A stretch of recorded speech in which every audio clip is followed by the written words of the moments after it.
Vogue's new editor just made the biggest mistake of her career, and her name is Meghan Markle. There are few figures in modern celebrity culture who embody the paradox of fame quite like Meghan Markle. Universally discussed yet rarely admired, she continues to occupy prime media real estate, defying the logic that public affection fuels publicity. She proves instead that controversy is the more efficient engine, and that there is, indeed, no such thing as bad press. Markle's recent photo op with Vogue's new head of editorial content, Chloe Mao, is the latest chapter in her endless campaign for relevance. Mao, the daughter of Candice Bergen and Louis Mao, has barely taken her seat at Vogue's helm, yet already seems to be dabbling in Markle's signature brand of strategic association. It's a symbiosis as old as Hollywood itself, an ambitious editor seeking visibility through proximity to a polarizing celebrity, and a celebrity desperate to borrow legitimacy from the institutions she simultaneously resents and courts. Mal may believe she's playing Markle, but history suggests it will be the other way around. Few survive the professional hazard of being markled, a term now shorthand for anyone who lends the Duchess of Delusion a sliver of credibility, only to end up tarnished by the association. The pattern is consistent: a flurry of publicity, an inflated sense of importance, and then a slow, awkward retreat once the partnership yields nothing but fatigue and tabloid debris. And yet, editors keep falling for it.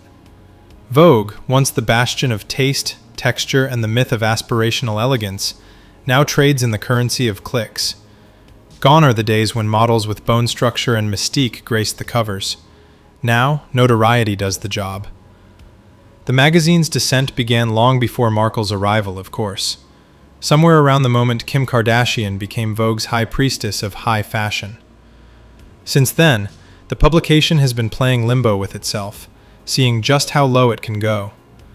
A Markle feature, or, heaven forbid, a cover, would only confirm that Vogue has completed its transformation from cultural institution to celebrity fan blog with better lighting. For Markle, this flirtation with Vogue is not about fashion. It's about validation.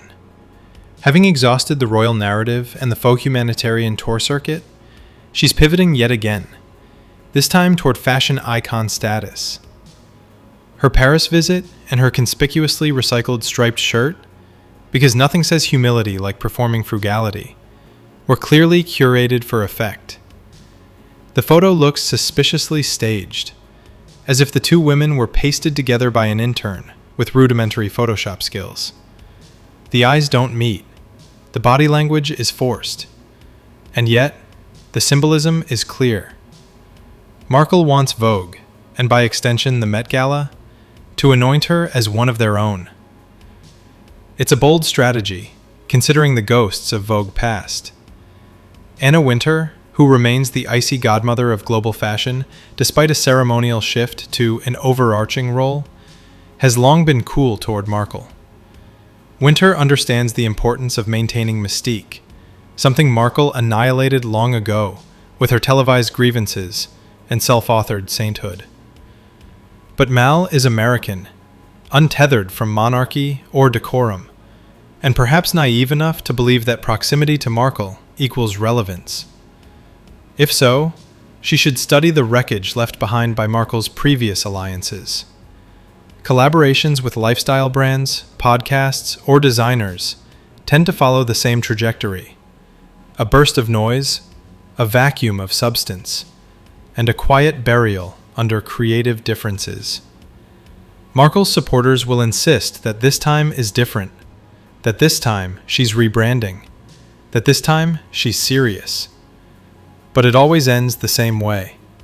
She becomes the story, the brand implodes, and everyone else scrambles for distance.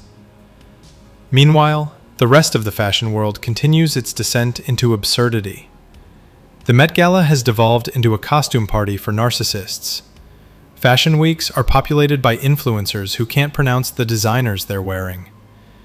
The entire ecosystem now runs on manufactured outrage and self-congratulation. Within that vacuum, Markle thrives. Her thirst mistaken for drive. Her entitlement for charisma. Still, her problem isn't access, it's longevity. She can muscle her way into rooms, yes.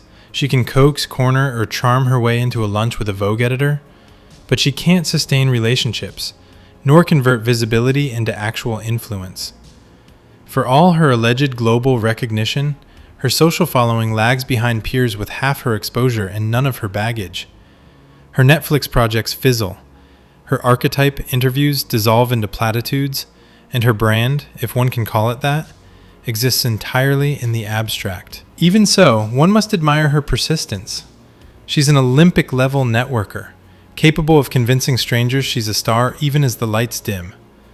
She plays the victim and the visionary in equal measure, alternating between moral crusader and misunderstood genius depending on the day. She can be both feminist icon and wounded duchess, humanitarian and Hollywood hopeful. The performance is exhaustive, but she never breaks character. There's also a tragicomic dimension to her obsession with royal validation. Her every professional move, from Paris to podcasts, seems aimed at proving she never needed the monarchy's crown. And yet every headline, every leaked photo, every whisper about her next reinvention drips with the same underlying desperation. Notice me. Invite me. Crown me anyway. Should she appear on the cover of Vogue, the publication will no doubt present her as a phoenix rising, misunderstood, maligned, yet unbowed. The image will be airbrushed into oblivion, every contour softened, every trace of reality erased. It will sell, briefly, trend online, and vanish within a week. Then the editor will discover the cost of aligning with someone whose notoriety is both her brand and her curse. That's the Markle cycle in a nutshell. Use, overexpose, implode, repeat. The allure of her name is magnetic, but it's radioactive, and those who believe they can handle it always end up with burn marks. In the end, perhaps Markle is the perfect emblem for modern celebrity culture, famous for being famous, endlessly divisive, and entirely self-created. She doesn't need to be liked, only discussed. And as long as she keeps finding enablers, be they royal, journalistic, or editorial, she'll remain exactly where she wants to be, center stage, surrounded by noise, convinced it's applause. The tragedy, of course, is that everyone in her orbit still thinks they're using her. They're not. She's the ultimate PR parasite, thriving on borrowed prestige until the host collapses, then slithering towards the next one. Chloe Mal may soon learn what so many before her have. It's easy to invite Meghan Markle into your world. It's infinitely harder to get her to leave. Subscribe if you've learned, in Hollywood, relevance is the only real currency.